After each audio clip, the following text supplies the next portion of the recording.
Bonjour, j'ai envie de vous parler de comment sentir, et j'insiste bien sur ce terme sentir, et non pas savoir si vous êtes bien dans un lien de flamme jumelle, puisque le savoir il s'obtient par l'expérience, donc par ce qu'on ressent, ce qui nous traverse. Alors c'est important de situer justement comment on sait. C'est parce qu'on l'a vécu, c'est pas parce que quelqu'un nous l'a dit, un thérapeute nous l'a confirmé ou parce que c'est écrit sur internet. Ça se situe vraiment dans le cœur, dans le corps, et non pas dans la tête. Ce n'est pas, quand on sent qu'on est flamme jumelle, ce n'est pas un raisonnement ou une conclusion, c'est un fait, c'est un état et une intuition. Quelque chose qui est tellement puissant comme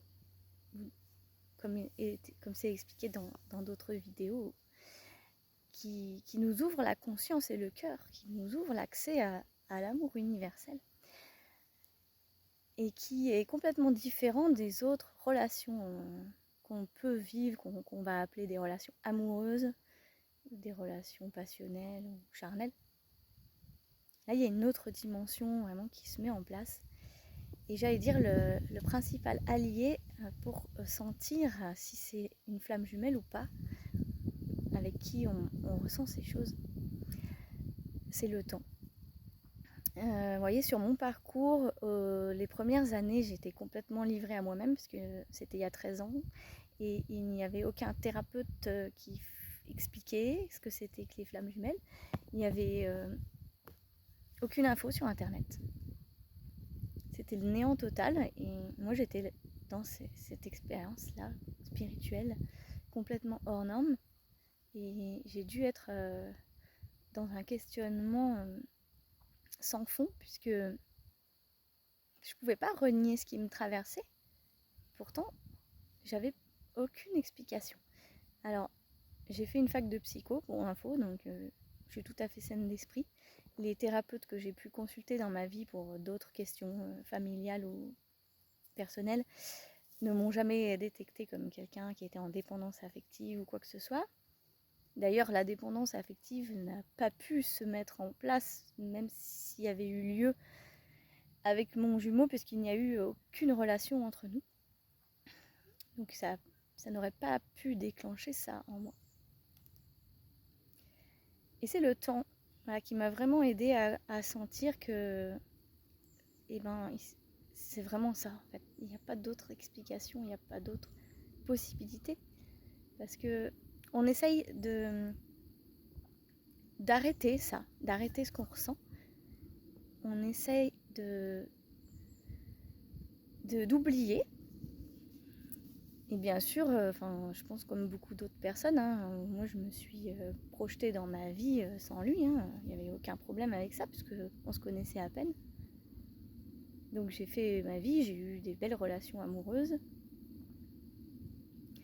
J'ai eu plusieurs emplois, une vie vraiment remplie de voyages, d'amitié, avec des déménagements, j'ai développé mon entreprise, j'ai travaillé avec des enfants, ça a été d'une richesse. Puis c'est pas fini. Et en fait, pendant tout ce temps, j'ai douté plein de fois en me disant c'était pas une flamme jumelle, parce que il se passe rien en fait. Depuis tout ce temps, il se passe rien. Enfin si, il se passait au niveau des ressentis, mais pas dans la matière. Et finalement, ça revenait toujours me chercher. C'est-à-dire que ces émotions, c'est plutôt ces ressentis intérieurs de sa présence et de cet amour universel, de quelque chose d'impalpable en fait, un peu magique, qui est en même temps un tiraillement, parce qu'on a envie de concrétiser ça dans la matière, mais la personne n'est pas là, elle est dans sa vie à elle. Donc à force de sentir revenir ces sensations, cette présence, j'ai conclu, comme un état de fait, que c'était vraiment une relation flamme jumelle, un lien de flamme jumelle. Puisque avec le temps, ça ne s'arrête jamais, au contraire. contraire, ça devient de plus en plus puissant, de plus en plus présent, de plus en plus fort. Alors que la personne, enfin moi je ne l'ai jamais vue recroiser. Après j'ai toujours été très proche géographiquement. Il se trouve que voilà, j'ai été guidée vers des personnes qui étaient tout proches de lui, mais on ne se croisait pas. Et voilà, c'est le temps qui fait que vous allez pouvoir sentir si c'est encore là, si c'est encore aussi intense, si c'est encore aussi magique, si ça vous ouvre toujours le cœur et la conscience, ou alors si la personne elle a perdu de l'importance pour vous, ou que vous ressentez plus ça, que vous sentez que vous avez complètement plus cette sensation d'amour en fait. Il y a de fortes chances que ce ne soit pas une flamme jumelle. Parce qu'avec une flamme jumelle, ça ne s'arrête jamais et ça monte en puissance. En fait, ça monte en même temps que vous éveillez votre conscience et vous montez votre vibration. Donc voilà, ce que je voulais transmettre, c'est l'histoire du temps. Le lien flamme jumelle est éternel.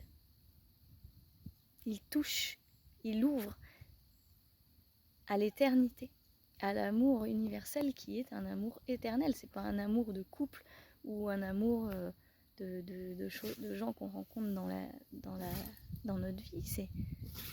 C'est un amour divin qui... Il y a des bruits dans la forêt. Un amour qui est dans l'unité. C'est l'amour qui est à la source de la création de toute chose. C'est pas un amour terrestre. Et un deuxième point pour ressentir si c'est une flamme jumelle ou pas, c'est que au-delà des épreuves, au-delà du miroir et de la blessure qui nous est renvoyée par l'absence de l'autre ou la réaction de l'autre, il y a derrière la douleur le cadeau caché, le grand waouh magique qui est en fait présent en continu. Autant moi j'ai eu une relation où j'étais vraiment dans la souffrance parce que ça me convenait pas du tout.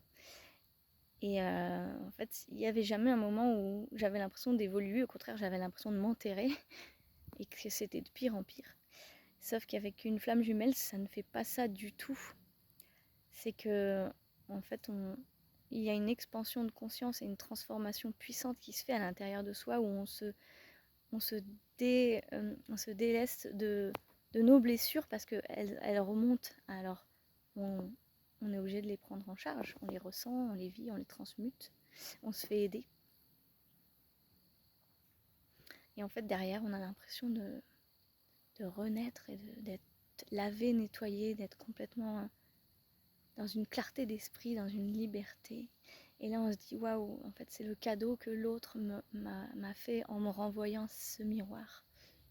Et c'est vrai que quand on est dans la spiritualité et quand on regarde, on élève sa conscience pour regarder nos relations, souvent en fait les personnes qui nous font chier dans la vie, en fait on va dire ça, c'est la réalité, hein.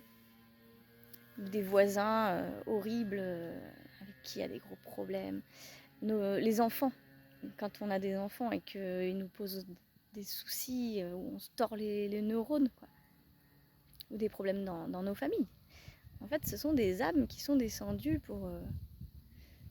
avec nous pour nous faire bosser. Ils viennent toucher là où c'est sensible et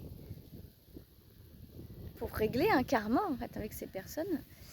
La blessure est reproposée. Donc nos ennemis, ceux qu'on appelle nos ennemis entre guillemets, c'est souvent les personnes qui nous font le plus travailler et qui nous font le plus gros cadeau, nous donner la chance de faire autrement et de se guérir et de pouvoir transformer notre vie, notre vibration et notre réalité. Et donc la flamme jumelle, c'est ça, puissance 1000 en fait. C'est-à-dire que ce que nous renvoie l'autre en termes d'épreuves, c'est ultra puissant. Ça laisse pas le choix. Et derrière,